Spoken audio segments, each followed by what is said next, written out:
What's happening? What's happening? What's happening, everybody? Welcome in right quick. It's kind of raining outside, and I was just sitting here doing a few of the little minimalist wallets, finishing up on some, getting ready to get taken out to their new owners.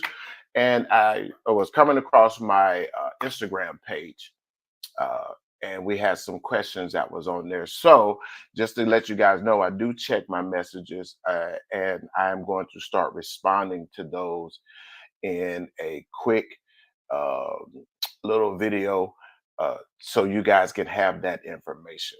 Now, what we're finding out is the question stems off and said, how do you choose the right? How do you know what leather to choose to do a project? So now this is not the first time that I've heard this, especially with a lot of new crafters coming into the business or coming into the industry or the hobby, however you want to put that. Um, a lot of people don't know what thickness leather, what grade leather to choose in order to do a project. So first of all, I'm going to answer those as best as I possibly can. And this is just based off of experience of projects that I do myself. So you guys will have that information. So if you're doing wallets, this is how we choose the wallet. You want to be able, um, when you're thinking of a wallet and all of the parts that are being put together in that wallet, you want to start going down and thinking about the thinner grades. So for me, the best grade of leather to create wallets, minimalist wallets, phone cases, you can even put whether it's a bifold, trifold, long wallet, whatever style it is, I would go with a 2 to 3 ounce grade of leather. 2 to 3 ounce grade. Now your interior parts, depending on how you want to make those wallets, your interiors can go pretty much with your liners, which some people use pig lining, some people use goat liner, but it's the thin liners of the goat. I think I might have had some in here. Yes, stuff like this. This is the liners. So you can make all of your interior parts out of the liner, and just the outside part is the leather. But you want to go anywhere between a now if you're going to be tooling, this is the dilemma with a lot. Um, oh, you're welcome there, Carla. Thank you for tuning in. Uh, with the dilemma, if you're going to be tooling the wallets, you definitely want to go 2 to 3 ounce. If you're going to be hand tooling, and that's stamping or carving, um, then the 1 ounce leather is not. I mean, you can tool it, you can carve it if it's a veg tan. However, you have to be very delicate with that. Your swivel knife or your punches, your stamps, they can punch right through a 1 ounce. So your safe bet is 2 to 3 ounce on wallets. Um, in phone cases, 2 to 3 ounce. Thick enough, veg tan, thick enough, is good enough to go with that. And you can carve and tool on it, and you'll be good to go. Now, when you get to your belts, for those of you who are making belts, this is the area that you've carved out for yourself. The general rule is 8 to 9. However, if you are going to line the belts, and let me grab mine real quick. I thought I might have had it down here, but I don't. If you're going, oh, yes, I do. Now, when I mean a liner in the belt, I wouldn't recommend putting most of your pig lining and goat skin is not going to be long enough. You can only buy those. They're no larger than 2 to 3 feet. 2 to 3 square feet. So you're only getting about this much of those liners, which for small projects, they're perfect. But when you're getting into belts, which longer, I would tell you to do it this way. If the general rule is 8 to 9, you can drop down in the weight on the exterior part of the belt to around a 7, It's thick enough to tool on it, to carve on it. It's great. And then on the inside lining, you want to go with your 2-ounce veg tan. That will give you that 8 to 9 ounce range when you're doing your belts. Plus, it's very cool now. I don't know if you guys have seen a lot. Well, a lot of crafters now are doing similar swivel knife work on the inside of the belt.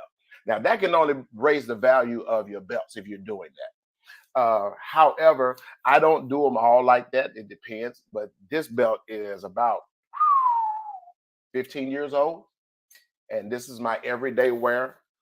But still, um, and the greatest part about having the double side lining with both veg tan, 7 ounce on the outside, 2 ounce, 1 to 2 on the inside.